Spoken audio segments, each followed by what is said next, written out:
Hello. So today we'll be starting Google file system. It's similar to the Hadoop distributed file system, and it is one of the scalable distributed file system that can store and process large scale distributed data intensive application. It also provides fault tolerance just like HDFS.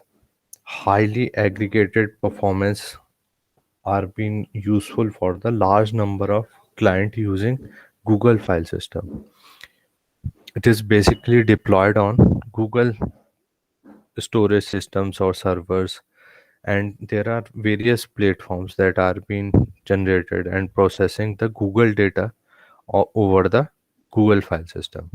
So various services are being used by Google on the this type of Google file system and its data. Then there are various research and development efforts are been going on for this type of large scale data set processing. Then largest cluster currently available, it has hundreds of terabytes of storage across thousands of disks over a thousands of machines. Then concurrently accessing the hundreds of clients could be processed over the Google file system. Then Google, earlier it was being developed. Google file system was earlier being named and as Big Files, which was being developed by Larry Page and Sergey Brin. So this file are divided into multiple chunks of 64 megabytes. So these are being kept on a file system which is now known as Google file system. Then GFS is not been implemented on kernel of an operating system.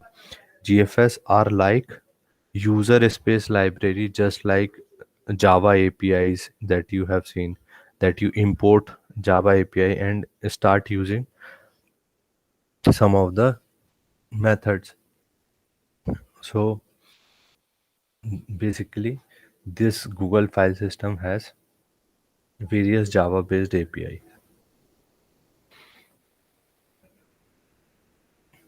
For particular coding purpose, like you want to fetch some of the data, you want to store it somewhere on the file system, and how to process it, type of the file, image or text.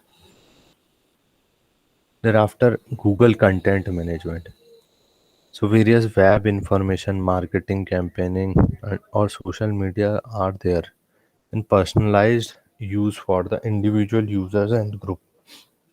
Then Google file system is basically having Google Cloud platform and components and services to create some content management.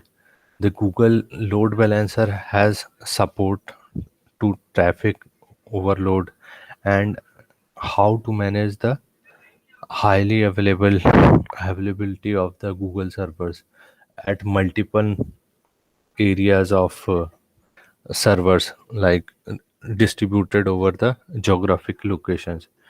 Then Google also provide Google Cloud Domain Name Service.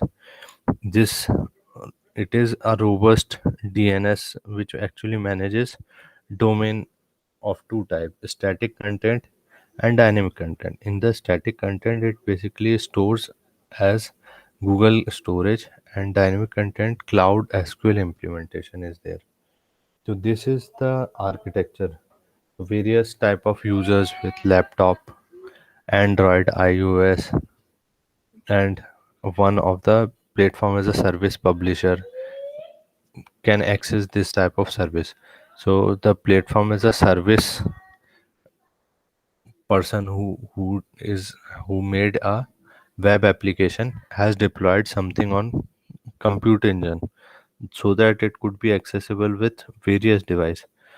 So the various device first request Google load balancer, and load balancer will shift to a particular zone A or zone B, and in that zone computation engine will start working. So the it will have the property of auto scaling, and content servers are there for the compute engine. Then this could further request for the two type of content. Either it is static content or it is dynamic content. In the static content, cloud storage is being used, and in the dynamic content, cloud SQL is being used. Then basically architectures also provide Hadoop for the Google Cloud Platform. Then the infrastructure basically uses MapReduce over the Hadoop, and they have the compute power and cloud storage to store the input and output of the MapReduce jobs. Then Hadoop masters are there, which actually includes HDFS name node. The MapReduce have job tracker. Then nodes in the clusters will run over the MapReduce task with data nodes working in parallel. Then MapReduce task has the task trackers, and these nodes actually have clusters, and these clusters actually runs MapReduce task over the data node. Means data node is the place where the actual files are being stored, and MapReduce task takes place. Then backing up of the storage is then at the Google Cloud Storage using some of the connectors of the Hadoop. What are the connectors? It's similar Java APIs. Various APIs are there, and you have the connecting files and all these things working together. Then SDFS can be used for the Google Cloud Storage. Next, this is the example, like the client is first asking for the processing over the compute engine. Then compute engine will basically passes some of the information to the Google Cloud Storage connector, and the Google Cloud connectors and over the Hadoop, and doing the map reduce in the compute engine. So the Hadoop master will transfer to some data node based cluster for the map reduce task, and the data are being collected from the cloud storage as the input data, which were being processed and stored in the further in the cloud storage as some output after processing. This is simple architecture. Now we'll see web application on the Google App Engine. So you can deploy a web application. You built your own web application in your desktop, and then you deploy it over the Google App Engine for the public access. Now the thing is that it is similar to the development and deployment of other web application, and because Google has large servers, so it provides auto scaling and computational power, which can integrate various features like distributed in memory cache, task queuing, data storage, and to create the robust application quickly and easily for various applications which were written in Java, Python, PHP, and Go. So Google has availability of libraries, API, and facility for Java, Python, PHP, Go. Basically, Google App Engine supports multiple application versions, which supports alpha beta type of testing. What is Memcache? Memcache is just a in-memory cache, means just like a RAM you can see in the normal architecture. So it can speed up the process of accessing the data which was being stored in the cache of a web server. So for example, you need multiple authentication and account information. So it can be directly stored on the cache so that the speed could be increased. So for that purpose, Memcache is being used. Then task queuing is a process of offloading and some of the backend server processes. Then you can all that task queuing also free up some of the front end server to some service of the new users request. So it either offload means remove some of the old running processes tasks and free up some of the front end requests so that you can have better access and execution. Then Google Load Balancer provides some of the transparent load balancing to the application. Means you have a Google Load Balancer which actually provide transparent load balancing to various applications, and you can have better type of results. Thereafter, Google Cloud Domain Name Server is basically used for the domain name server domain for the users. So various names, reference names for the website, web application is been given by the Google Cloud DNS for the management of DNS purpose. So it this is also the features of the Google App Engine. So what are the features?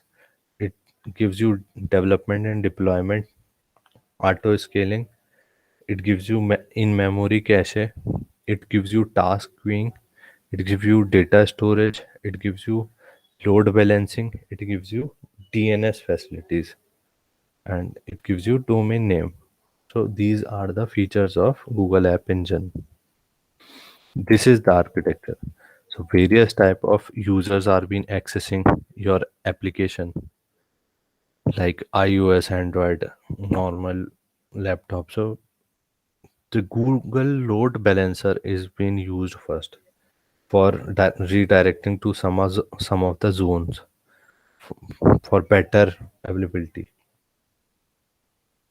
So the highly app engine which can process very fast in the front end, it do the auto scaling and do the mem cache and doing the task queuing. So first of all, it asks for the Google Cloud DNS where it can resolve this reference or some of the domain name, and then the app engine will be called out, and app engine will do the static content and dynamic content management through some cloud storage and some cloud SQL, cloud data storage. Then various task queuing are being done over them in, and it accesses the data majorly from the memory cache, mem cache, and then the batch processing of the app engine will take place, and you will get the response and result based upon the web application that a user had deployed. Then how you can do this? You can do this with the help of Google Web Toolkit. So GWT is the short form, which gives you API to design rich web interface. GWT is basically having the Swing like Java framework, which have the developers that can have written some of the web application without writing some of the HTML or JavaScript code. So GWT is similar to, I hope you have done Swing like Java framework coding and you have written some of the web application with some HTML or JavaScript. So it is a development environment without HTML or JavaScript. So these are the HTML and JavaScript are being taken care by the Google itself. Next, GWT is basically development environment which actually gives you web server code, and it's similar to the desktop application that you had developed, similar to the web server coding that you had developed. So you need to just understand that this is another type of framework which could be used for web application development. So GWT is basically have the feature of debugging, refactoring, unit testing of that web client, based on a web client for the web application that you are developing. So you developed a web application, then on the same desktop, you on uh, some of the browser, you can do the debugging, refactoring, and unit testing for that web application using a web client as a browser. Then GWT basically provides so-called hosted mode that actually allow the developer to debug the Java code, as well as some web modes are being executed over the GWT generated JavaScript. So GWT provides you hosted mode, that I was just saying, that you can have a browser, and on that browser you can have the developer to debug on that browser, and some of the Java code are being done, and the web modes are being executed, and GWT JavaScripts are being coded and improved. Then Google uses the GWT for its sites like Google Docs, AdSense, Google Wallet. All these APIs of these type of thing, Google Maps, are being used inside the GWT. So you have the facility of other Google services as well in the GWT. So example of some of the sites are like gogrid.com, and there are various type of website web application are deployed on this gwtgallery.app appspot.com, you can see. So I hope that you will develop some web application in the Google App Engine environment using Google Web Toolkit. So you use the Google Web Toolkit, you use the GWT or the some standard integrated development environment. You debug the whole web application on the local desktop, and then you deploy on the Google App Engine. I hope that you will do something practical. So next we'll discuss Eucalyptus Cloud. Thanks for this part.